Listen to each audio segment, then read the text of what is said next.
sini kita akan membahas materi mengenai hak asasi manusia. Hak asasi manusia adalah hak dasar yang dimiliki oleh setiap manusia sebagai anugerah Tuhan Yang Maha Esa yang tidak dapat diganggu-gugat keberadaannya. Hak-hak tersebut telah dibawa sejak lahir dan melekat pada diri manusia sebagai makhluk Tuhan. Kemudian, macam-macam HAM. Yang pertama, hak asasi pribadi. Setiap manusia berhak memiliki beberapa hal pribadi seperti kehidupan, hak untuk mengeluarkan atau menyatakan pendapat dengan catatan pendapat tersebut tidak menyinggung orang lain, dan kebebasan memilih agama sesuai keyakinan masing-masing. Ketika orang lain memaksa kita untuk berpindah keyakinan, bungkam, bahkan mengakhiri hidup, maka mereka sudah melakukan pelanggaran HAM. Pelanggaran tersebut wajib diusut tuntas dan mendapatkan sanksi sesuai aturan negara. Yang kedua, hak asasi politik.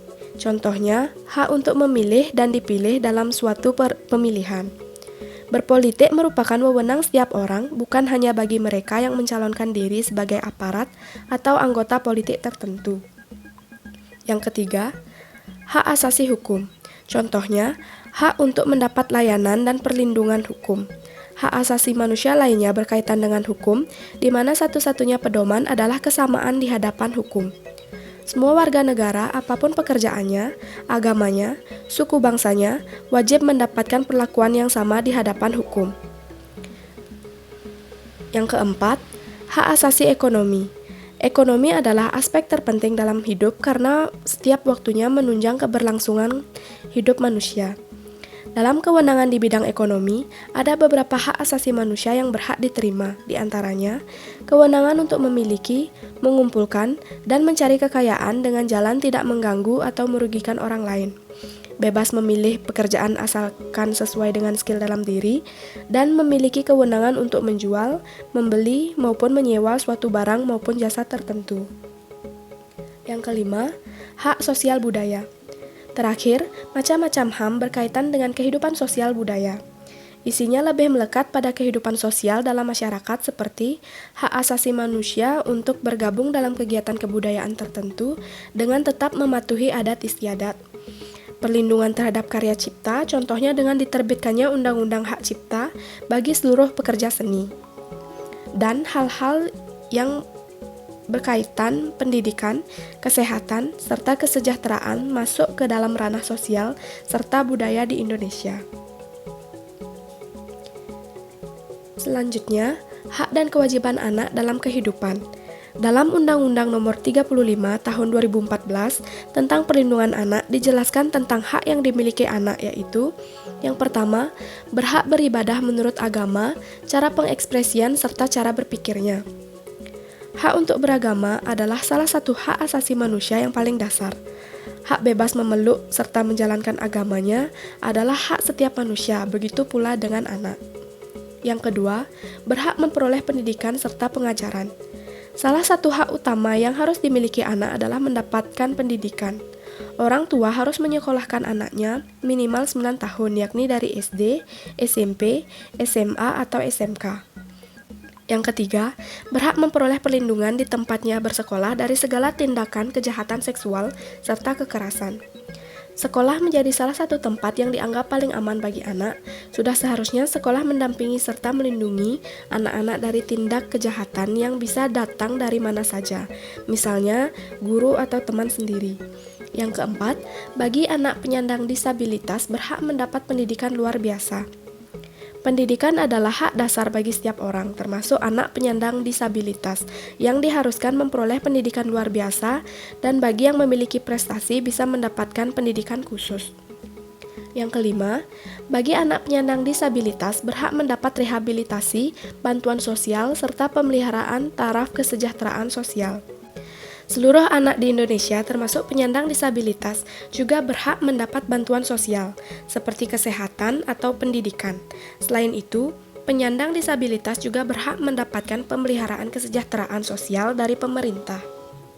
Yang keenam, berhak diasuh oleh orang tuanya sendiri, kecuali ada alasan tertentu yang sah di mata hukum. Anak sangat berhak mendapat kasih sayang yang adil dari orang tuanya sendiri.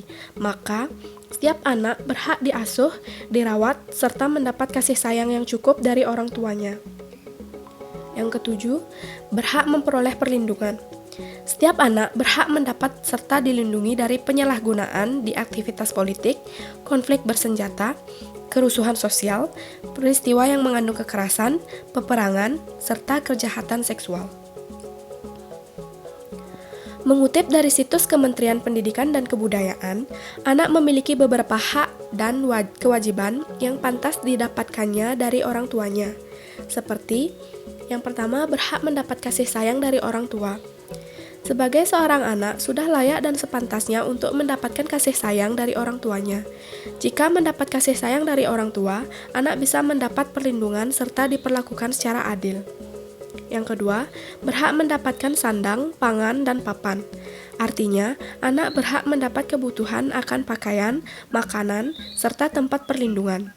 Yang ketiga, berhak mendapatkan pendidikan. Anak juga berhak mendapatkan pendidikan formal di usianya. Yang keempat, berhak mendapatkan akses kesehatan.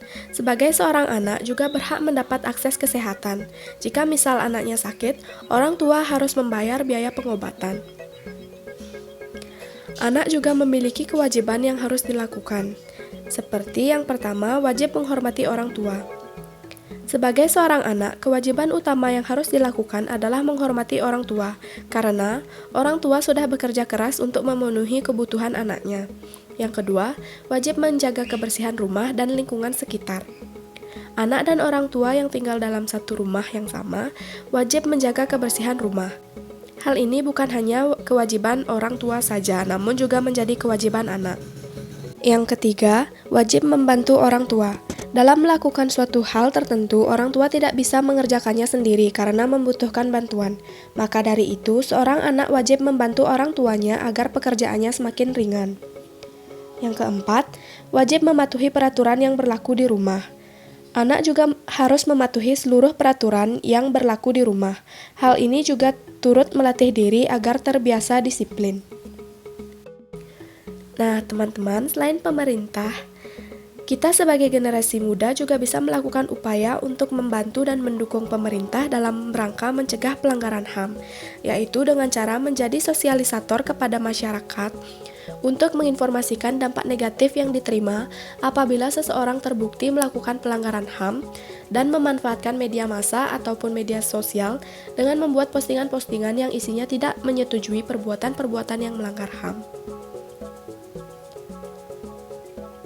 Nah, itu tadi materi mengenai HAM. Semoga dapat membantu ya. Sampai jumpa lagi.